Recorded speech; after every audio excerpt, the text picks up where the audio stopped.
Here's another story that you might find interesting.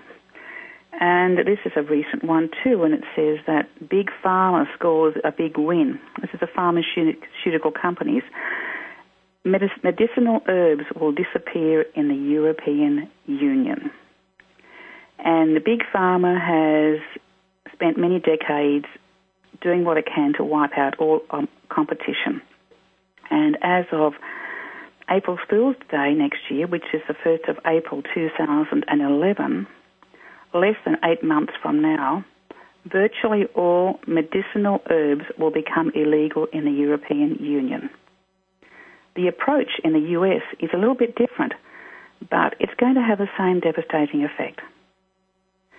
Basically, it looks as though Big Pharma and big agribusiness had determined that they are going to take control of our food supply and our health.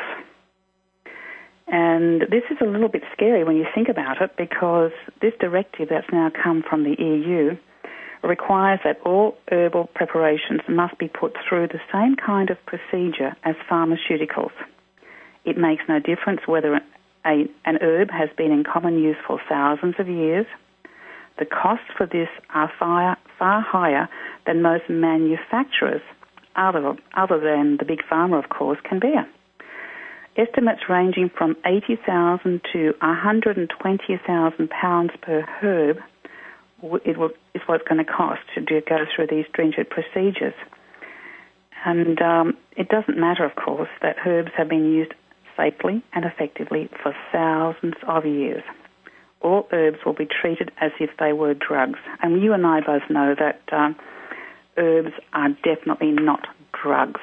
Yeah, the alternative medicine world is in for a big shake-up by the looks of things.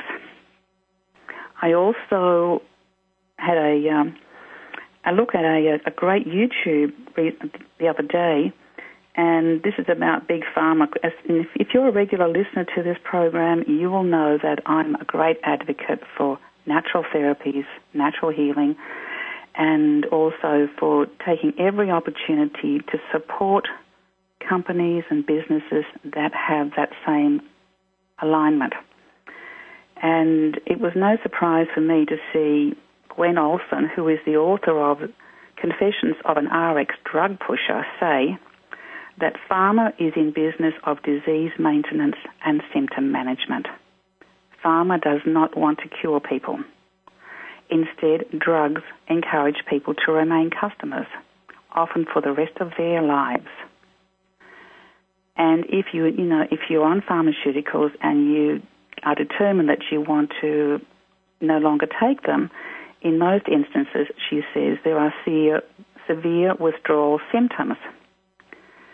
And she went on to say also that many drugs are not much more efficacious than placebos, and placebos are sugar pills. And, of course, she went straight on to antidepressants, and studies that verified this showed that antidepressants are no more effective than placebos. And basically, depressed patients really would do far better, and this is according to research, would do far better to undertake a regular exercise program, because exercise is far more effective than either placebos and antidepressants in curing depression. Wow, what a surprise.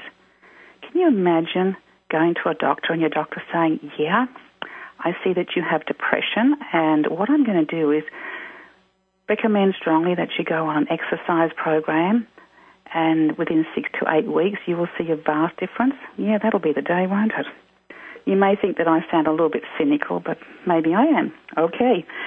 My belief is that it's up to us to take responsibility for our own wellness and well-being.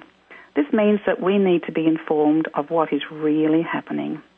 We need to be willing to make changes in many areas of our lives, including diet, healing emotions, releasing limiting beliefs. Basically, it involves making some changes. And as I often say to my clients, if you continue to do what you've always done, you'll get what you've always got. Nelson Mandela is quoted as having said, one of the most difficult things is not to change society, but to change yourself. And shortly, my guest today, Stephen Rogers, will be talking about the program that he has developed.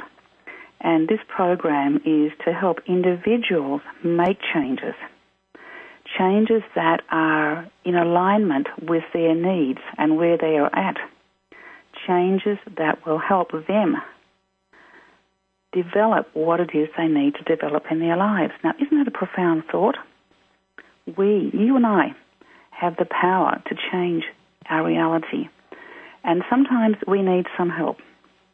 Sometimes people who have been through a lot themselves are the ones who've learnt from experience, and they are in a position to help others go through the process of change. But I can guarantee you that one of the best ways to make change is to connect with what it is that feels right for you and then to follow through. I will be back shortly, straight after the break, with my guest, Stephen Rogers.